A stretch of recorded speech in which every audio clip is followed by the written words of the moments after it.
Bismillahirrahmanirrahim. Assalamualaikum warahmatullahi wabarakatuh.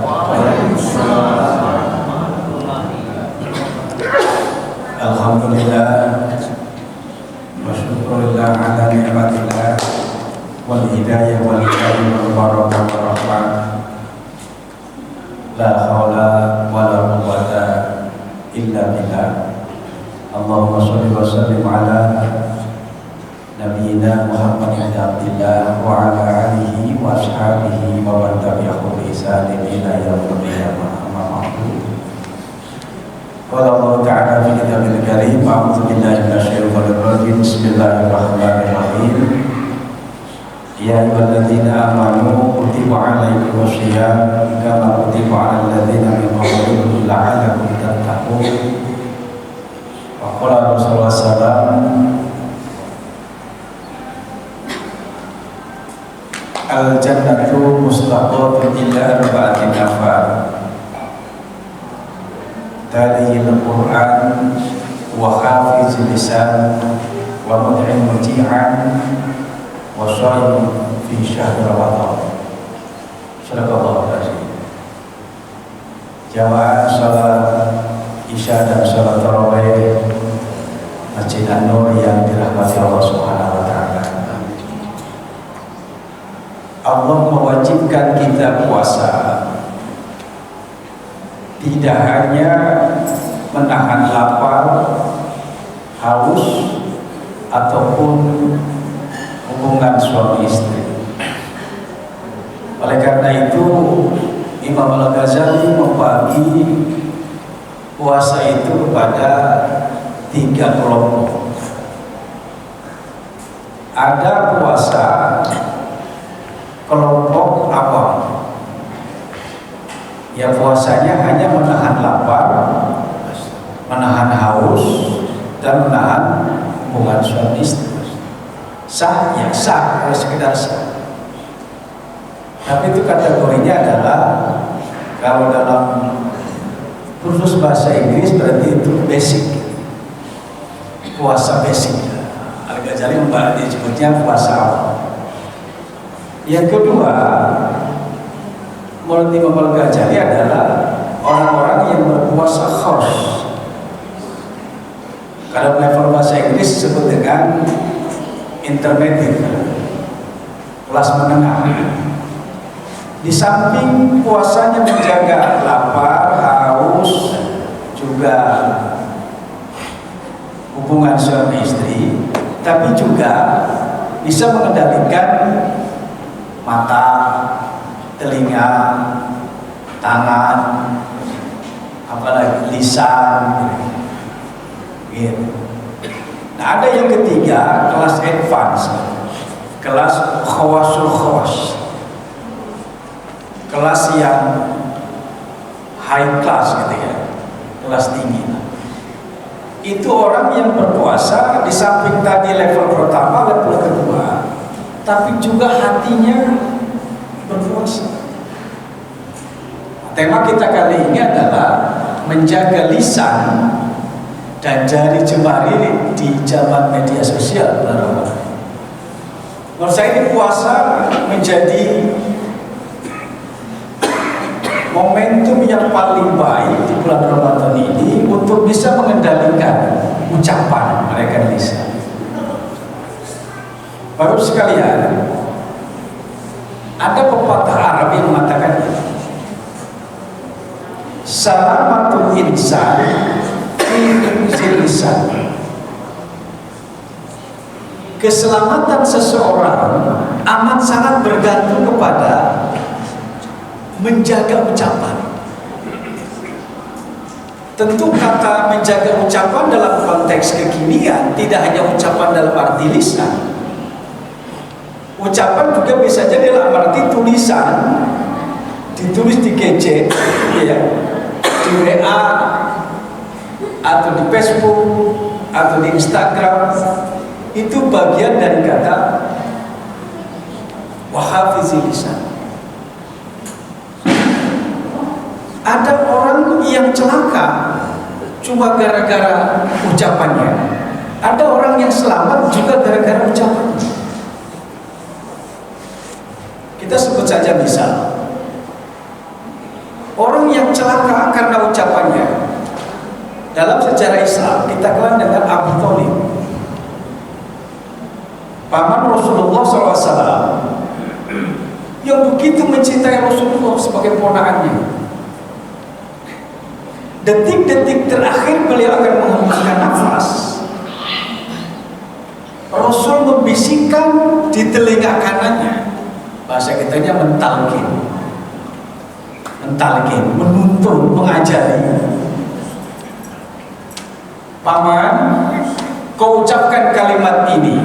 Kalau kau sanggup ucap kalimat ini, aku bersaksi di hadapan Allah, kalau kau adalah seorang muslim dan kau mohonkan ampun atas dosa-dosa paman. Apa kalimat itu? Asyhadu an la ilaha illallah wa asyhadu anna Muhammadar Rasulullah. Dua kalimat syahadat. Syahadatain. Itu yang ditalkinkan oleh Rasulullah ke telinga pamannya yang amat sangat dia cintai, Abu Thalib. Tapi rupanya sekalian, saudaranya Abu Thalib nggak mau ketinggalan juga, nggak mau kecolongan oleh Nabi Muhammad. Abu Jahal, Abu Lahab, jangan-jangan juga ada Abu Bosok barangkali. Thalib, kamu kan seletik dengan saya. Kita seumur, beda-beda dikit. Waktu kecil kita main bersama, lari-lari bersama, makan bersama, sendaguru bersama. Bahkan keyakinan yang kita yakini juga adalah keyakinan kita semua bersama nenek moyang kita. Mau surga, mau mati saja, pindah keyakinan sama keyakinan ponakanmu.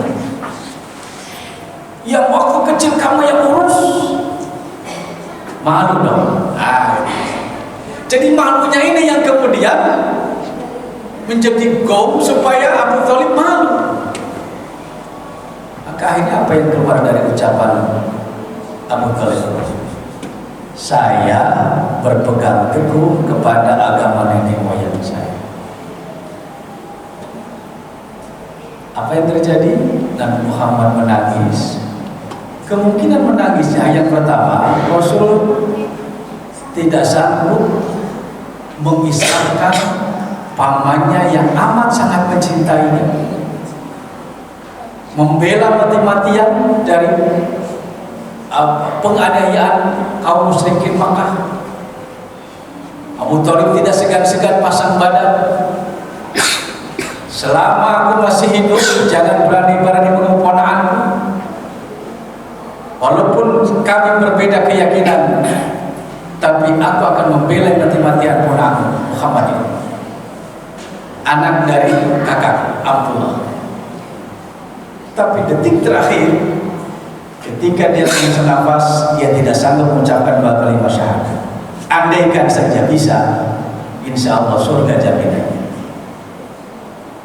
Yang kedua, kemungkinan Rasul menangis. Rasul tahu di mana tempatnya nanti pamannya di akhirat.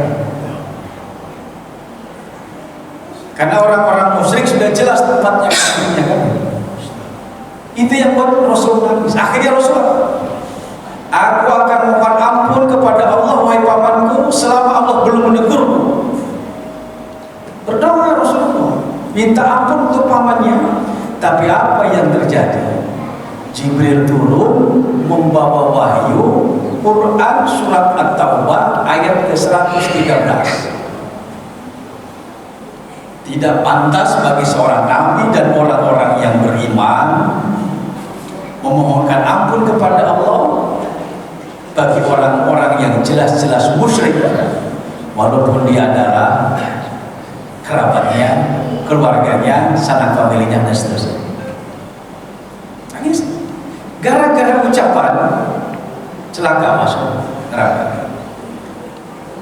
Tapi juga gara-gara ucapan bisa masuk surga.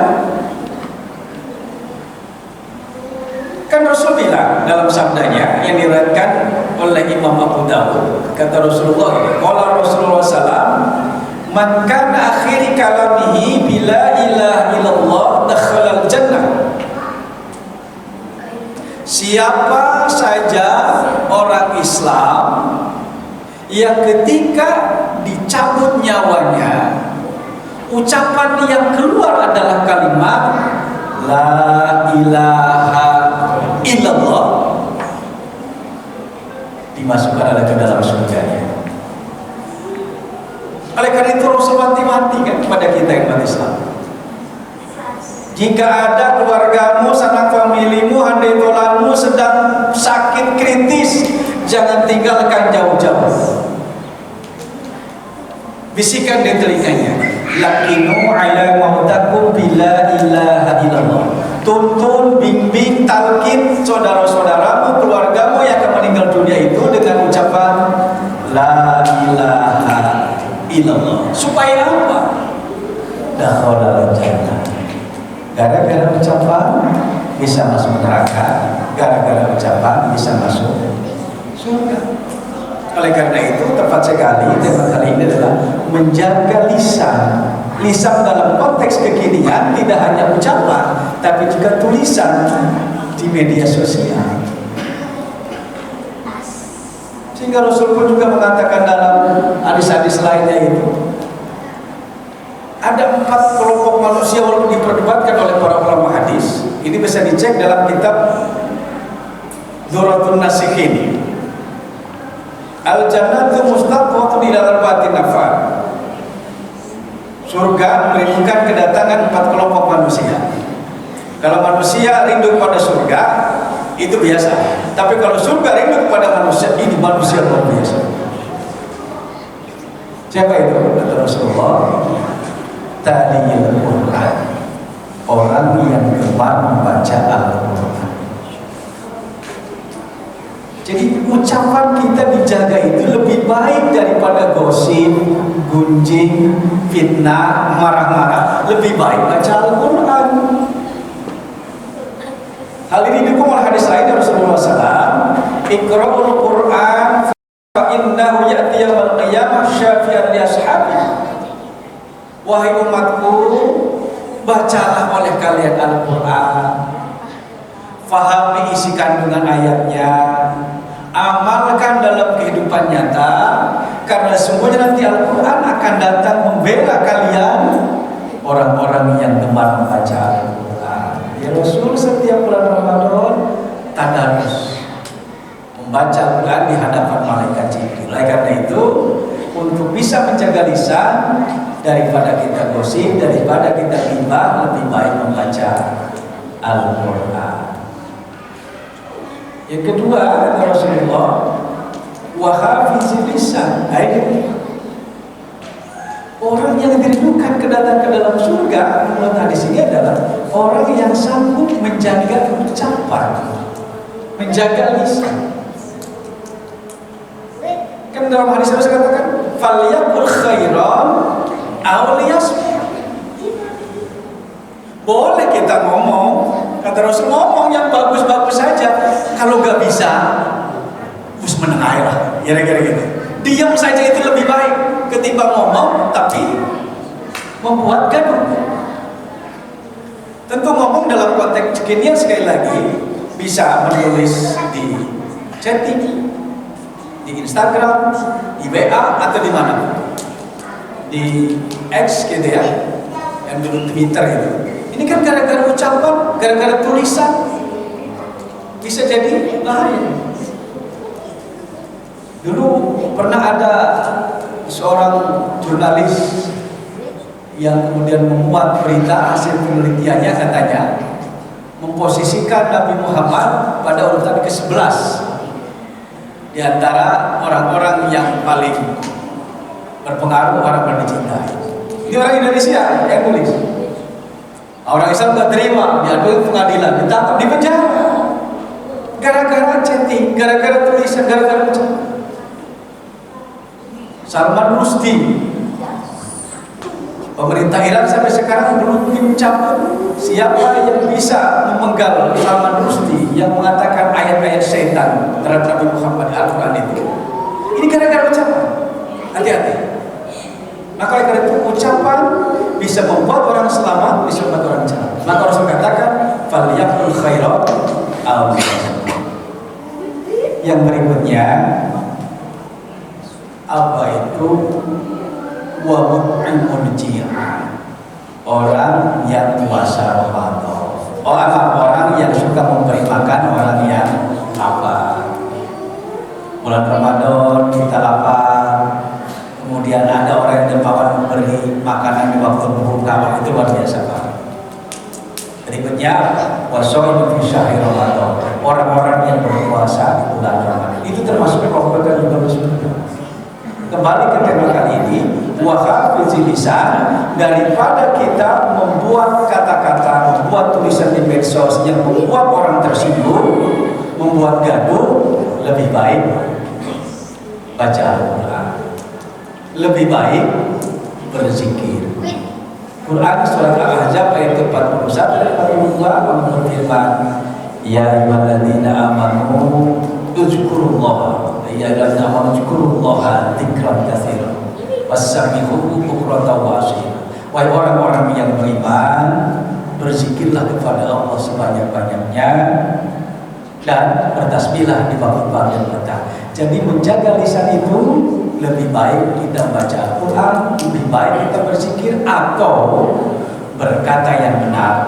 Jika tidak bisa, lebih baik diam. Gara-gara lisan bisa selamat, gara-gara lisan bisa celaka. Mari bulan Ramadan yang efektif ini untuk sama-sama kita mengendalikan ucapan. Semoga Allah memberikan kita jalan keduanya. Wabillahi taufiq wal hidayah. Assalamualaikum warahmatullahi wabarakatuh.